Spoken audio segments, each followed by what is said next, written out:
নমস্কার, আমি স্বপন। ওয়েব নিউজে আপনাদের সকলকে স্বাগত। মমতা ব্যানার্জির শিক্ষা দপ্তরের খেলা শেষ। স্কুল সার্ভিস কমিশন এবং শিক্ষা দপ্তর তারা যা এখনো পর্যন্ত স্বীকারোক্তি দিয়েছে, সেই স্বীকারোক্তি যে অফিসিয়াল এফিডেভিট আমাদের কাছে এসে পৌঁছেছে, সেই অফিসিয়াল এফিডেভিটটা আমি আপনাদেরকে দেখাবো। এই অফিসিয়াল এফিডেভিটই প্রমাণ করে দিচ্ছে যে কি বিপুল পরিমাণ দুর্নীতি এই মমতা ব্যানার্জি সরকারের মন্ত্রীরা করেছে। শিক্ষা দপ্তর কত বড় চোর, কত বড় দুর্নীতিগ্রস্ত, তাদের চুরির কথা তারা নিজেরাই স্বীকার করছে কলকাতা হাইকোর্টে এফিডেভিট দিয়ে। আমি সেই এফিডেভিটের কপি আমি আপনাদেরকে দেখাবো।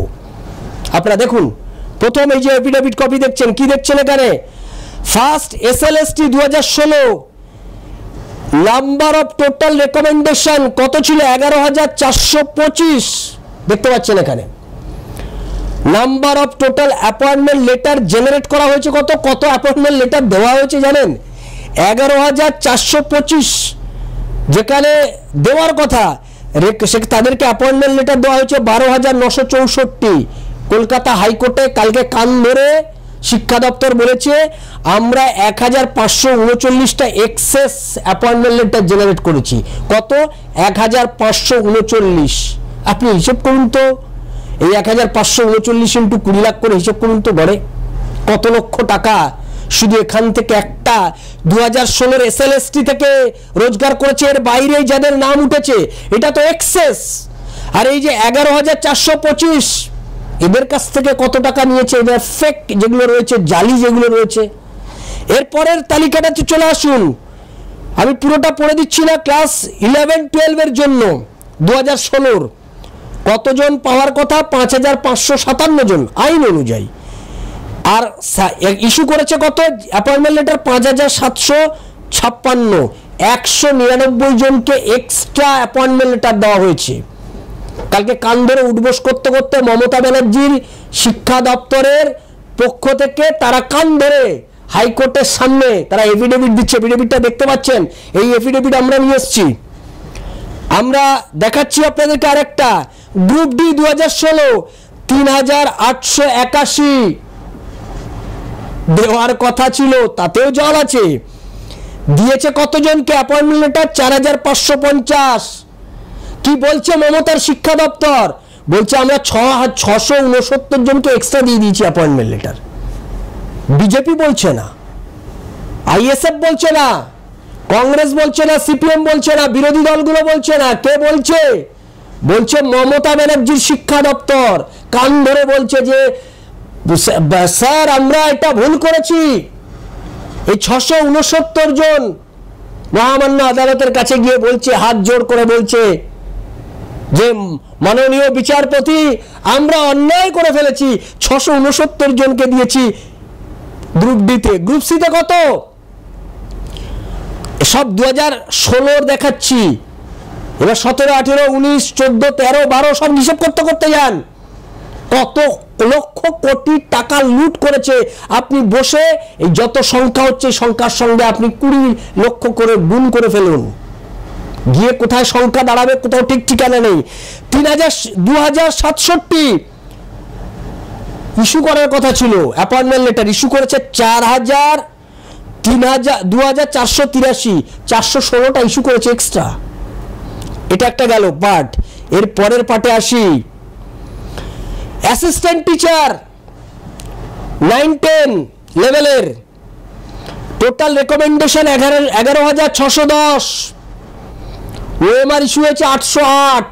ভাবুন, 11,610 টোটাল রেকমেন্ডেশন, ওএমআর ইস্যু হয়েছে 808। Rank jumping 185। Alleged irregularity 993। Percentage 8.50% irregularities বলে ধরা হয়েছে এখনো পর্যন্ত। এটা কারা বলছে? মমতা ব্যানার্জি শিক্ষা দপ্তর বলছে। পার্থ চট্টোপাধ্যায়, যিনি এখন জেলে বসে রয়েছেন, যিনি রোজ বলছেন আমি কিচ্ছু জানি না, আমার বান্ধবীর বাড়িতে এমনি এমনি টাকা চলে গেছে, আমি তো এমনি এমনি খাই। এই যে অ্যাসিস্ট্যান্ট টিচার 11-12 লেভেলে total recommendation 5,596। OMR issue 771, rank jumping 39, alleged irregularities 810, 14.47। এটা হচ্ছে ইরেগুলারিটি, যে ইরেগুলারিটিস হয়েছে তার যে পার্সেন্টেজ, সেই পার্সেন্টেজ দেখাচ্ছে।